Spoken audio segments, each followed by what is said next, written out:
every day goes down. Assalamualaikum warahmatullahi wabarakatuh.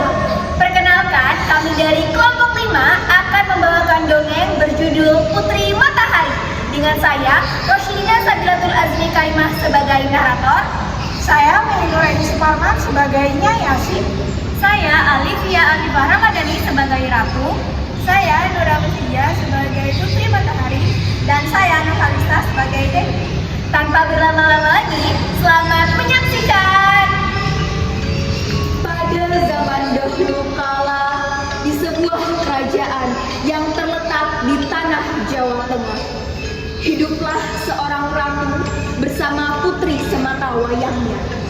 Sang raja telah lama wafat, meninggalkan tanggung jawab besar kepada sang ratu untuk mengatur pemerintahan dan memastikan kesejahteraan rakyatnya.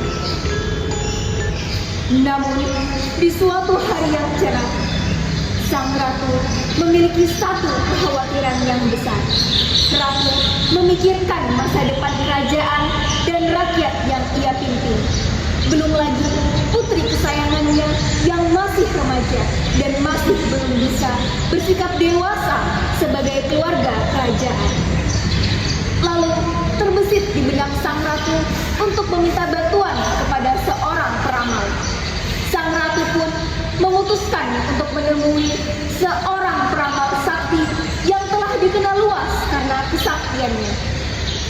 Keesokan harinya, ketika ratu bersiap untuk pergi menemui peramal, sang putri yang tidak sengaja melihat ibunya yang sibuk bepergian pun segera menghampirinya.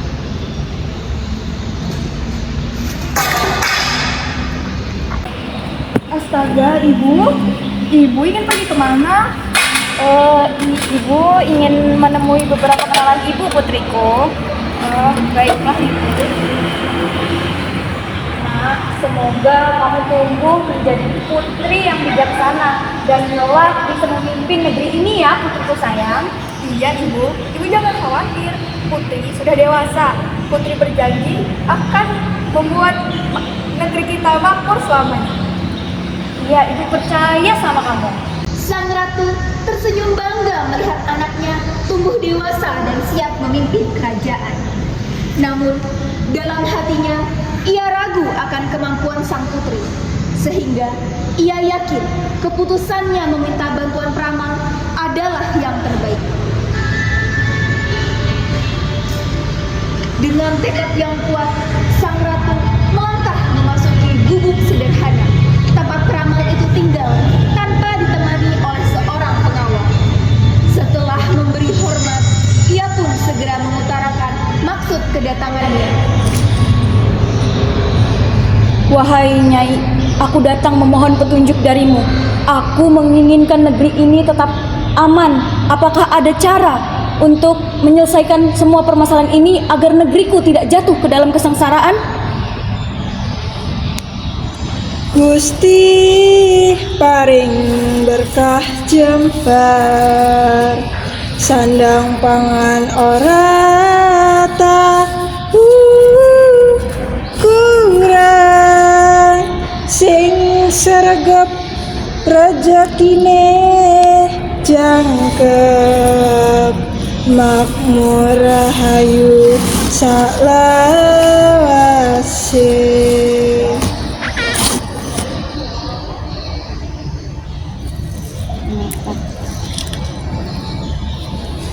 Aku dapat memenuhi keinginanmu, wahai Baginda Ratu. Keinginan yaitu berupa kerajaan yang makmur dan engkau memiliki kebahagiaan yang tiada tara. Akan tetapi, ada sumpah yang harus engkau lakukan. Sumpah apa yang harus aku lakukan, Nyai? Sumpah ini adalah sumpah yang cukup mudah, yaitu engkau tidak boleh sekalipun marah kepada anak keturunanmu dan juga rakyat-rakyatmu.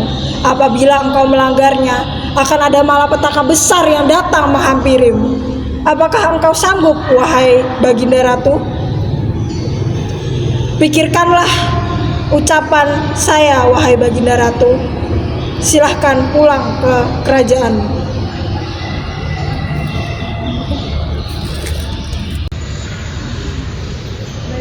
Terima kasih Nyai. Saya akan memikirkan keputusan nanti.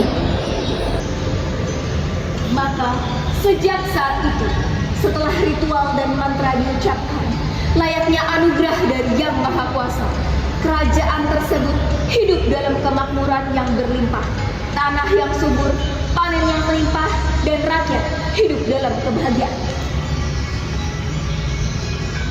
Namun, suatu hari, Putri, sahabatnya Dewi, menyadari bahwa hewan lain mulai berlarian dan dedaunan berguguran tanpa sebab. Apa yang telah terjadi? Kenapa bisa berantakan seperti ini? Iya Bu, segera Bu. Aku harus memberitahu Putri sekarang juga di taman istana. Putri, aku membawa kabar yang sangat penting. Tenangkan dirimu, Dewi. Apa yang telah terjadi? Aku baru saja kembali dari desa Putri. Kebun keluargaku hancur. Banyak sekali tumbuhan yang gagal panen. Ini harus seperti apa Putri? Bagaimana mungkin?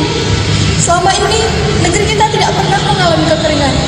Jika benar demikian, kita harus pergi sekarang melihatnya sendiri, Dewi. Tidak Putri.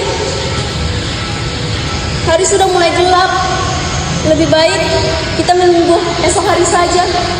Tidak, Dewi. Keluargamu pasti sedang khawatir. Aku tidak bisa menunggu lebih lama. Kita harus pergi sekarang.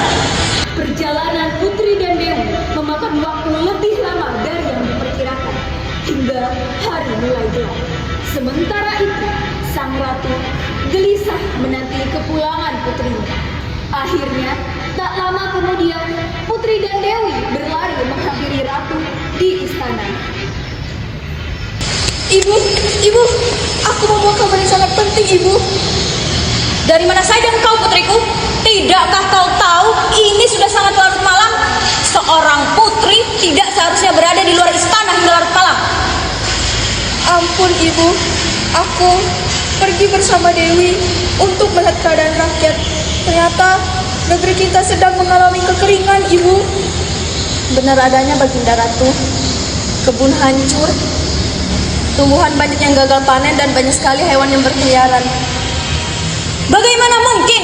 Bukankah rakyat telah diberkahi tanah yang subur? Apakah mereka tidak menjaganya? Mengapa sangat sulit sekali bagi mereka untuk menjaganya? Hah? Suasana istana menjadi tegang. Tak seorang pun berani berkata-kata. Sang ratu dalam kemarahannya telah melupakan perjanjian yang dibuatnya dengan sang peramal bertahun-tahun silam. Keesokan harinya, Dewi menemui bahwa kawanan monyetlah yang telah merusak kebun keluarganya.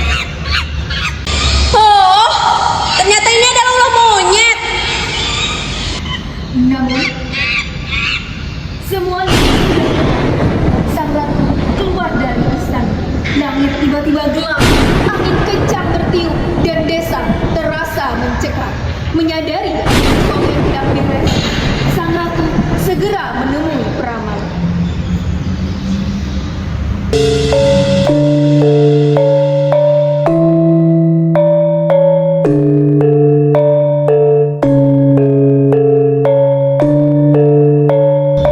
Aku sudah tahu apa yang terjadi di luar sana, wahai Baginda Ratu.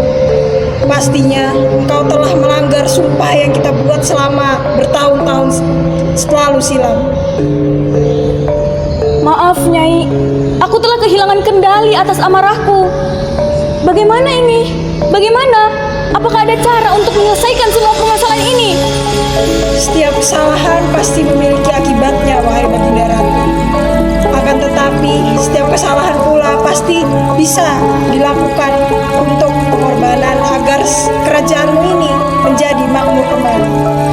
Pengorbanan apa yang harus aku lakukan, Nyai? Pengorbanan ini adalah pengorbanan yang harus engkau pikirkan berkali-kali, wahai Baginda Ratu. Karena ini harus mengorbankan anak keturunanmu, yaitu anak keturunanmu, yaitu Putri Matahari, harus diasingkan selama 1 tahun penuh di dalam hutan belantara sana, di dalam gubuk seorang diri. Pikirkanlah ini, wahai Baginda Ratu. Baik, terima kasih Nyai. Semua akan saya pikirkan kembali.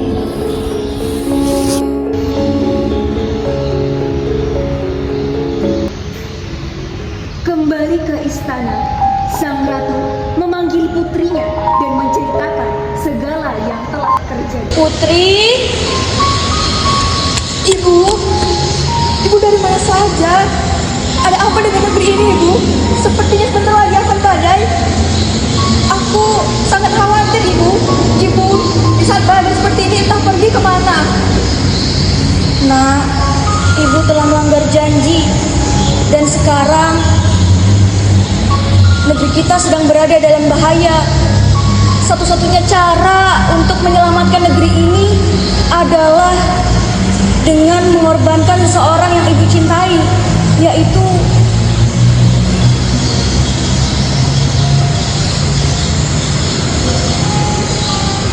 Ibu, ternyata benar selama ini dugaanku. Ternyata benar, Ibu telah mengorbankan seluruh hidup Ibu demi negeri ini. Jika memang ini satu-satunya cara, maka aku rela menjadi pengasuhan negeri Ibu. nak, semoga semesta selalu melindungimu di setiap langkahnya. Mendengar ucapan sang ratu ragu dan cemas apakah keputusannya yang sudah benar. Terlebih lagi, sang ratu amat sangat mencintai putri satu-satunya itu. Keesokan harinya, dengan hati yang berat, sang ratu melepas kepergian putri sematawayangnya. Sebelum pergi, putri memeluk erat ibunya, sadar bahwa kekacauan ini terjadi karena dirinya. Semakin erat pelukan itu, sang ratu tak kuasa menahan air mata. Semoga keputusan ini benar hanya sementara, dan semoga semesta selalu melindungimu di setiap langkahnya.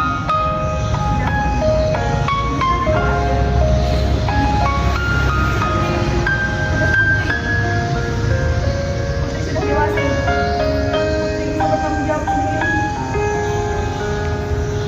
Mendengar itu, ratu hanya tersenyum haru dan mulai berjalan ke arah sebuah rumah gubuk dengan pintu usang, tempat di mana putri harus mengasingkan diri selama 1 tahun demi kemakmuran negerinya.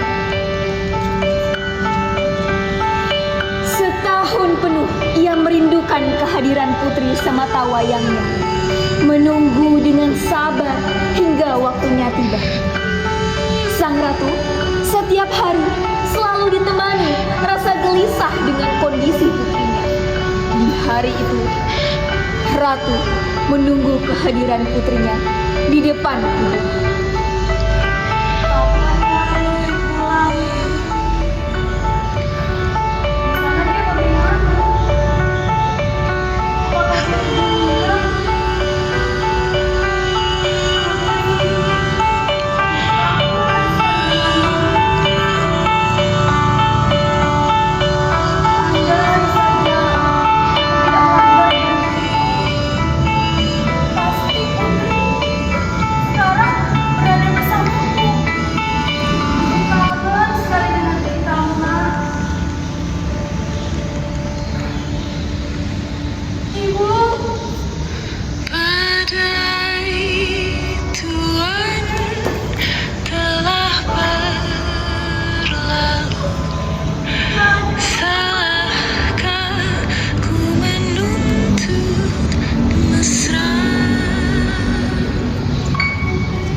Tertumpahlah kerinduan seorang ratu dengan anak sematawayangnya dalam pelukan tersebut.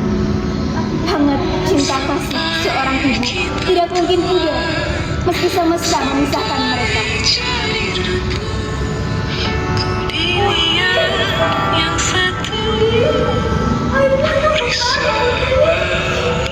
Dewi yang menyaksikan pertemuan itu ikut bergabung dalam pelukan penuh kehangatan, dan perlahan kehidupan pun mulai lengkap. dan kebahagiaan menyelimuti keluarga dan rakyat kerajaan tersebut. Maka dari kisah haru inilah menjadi asal muasal terciptanya nama Putri Matahari. Adapun amanat dari cerita ini adalah untuk mengajarkan cinta dan pengorbanan dalam keluarga yang memiliki kekuatan yang besar. Kemarahan yang tak terkendali, meski berasal dari kekhawatiran yang wajar, bisa menghancurkan semua hal baik yang telah diperjuangkan. Kisah ini menggambarkan pentingnya menjaga janji, terutama janji yang dibuat dengan keyakinan dan niat yang baik. Sekian dari kelompok 5, kami akhiri. Wassalamualaikum warahmatullahi wabarakatuh.